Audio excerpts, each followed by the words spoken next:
சட்டத்துறை அமைச்சர் சட்டவிரோதமான செயல்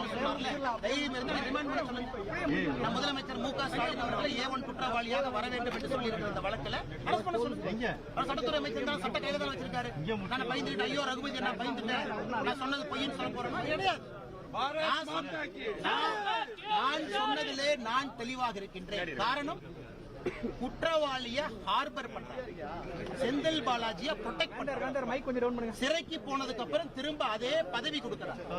தமிழ்நாட்டில் டாஸ்மார்க்ல இவ்வளவு ஊழல் நடந்திருக்குன்னு இத்தனை பேர் பேசிய பிறகு கூட ஒரு வருஷத்துக்கு மேல சிறையில் இருந்து வந்த செந்தில் பாலாஜிக்கு அதே துறையை கொடுக்கிறாருன்னா எப்படி இவரை குற்றவாளி இல்லை என்று நான் சொல்லுவேன்?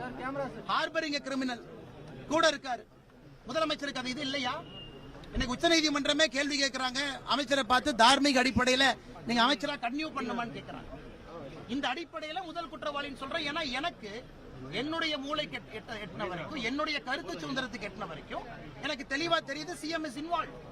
அதனாலதான் இந்த நீஜக் ரியாக்ஷன். கடந்த 15 நாட்களாக தமிழக அரசு போடக்கூடிய நாடகம் எல்லாம் என்ன?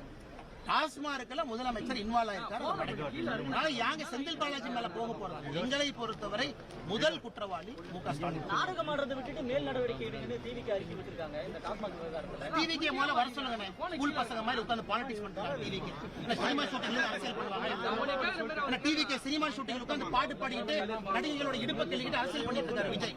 திரும்ப எனக்கு பேச தெரியுமல்ல, டிவிக்கும் பவுண்டரியை கிராஸ் பண்ணக்கூடாது. நானும் டிவிக்கு மரியாதையா தான் பேசிட்டு இருக்கேன். அறிக்கை விடும்போது அறிக்கைக்கு ஒரு காரணம் இருக்கு. நான் என்ன விஜய் மாதிரி உட்கார்ந்து நடிகைகளோட இடுப்பை கிள்ளிக்கிட்டு உட்கார்ந்து டான்ஸ் ஆடிட்டு அங்கிருந்து அறிக்கை கொடுத்துட்டு இருக்கேன்.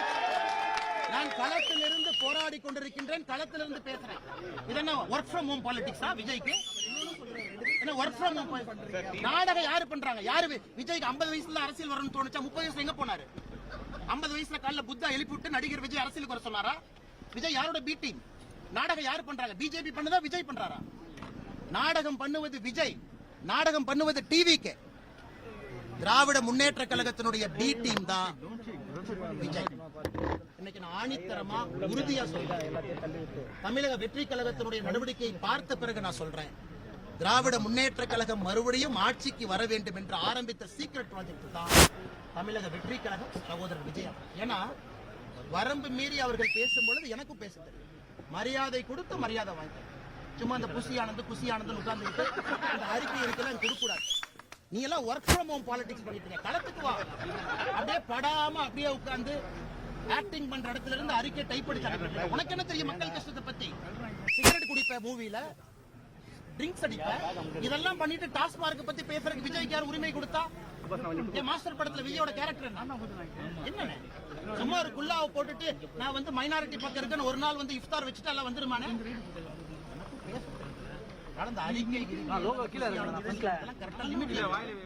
சும்மா எங்க பக்கத்துல வச்சு ஒர்க் ஃப்ரம் ஹோம் பாலிடிக்ஸ் பண்ணிட்டு சின்ன பசங்க மாதிரி பாரதிய ஜனதா கட்சிட்டு வந்து சண்டை போடக்கூடாது.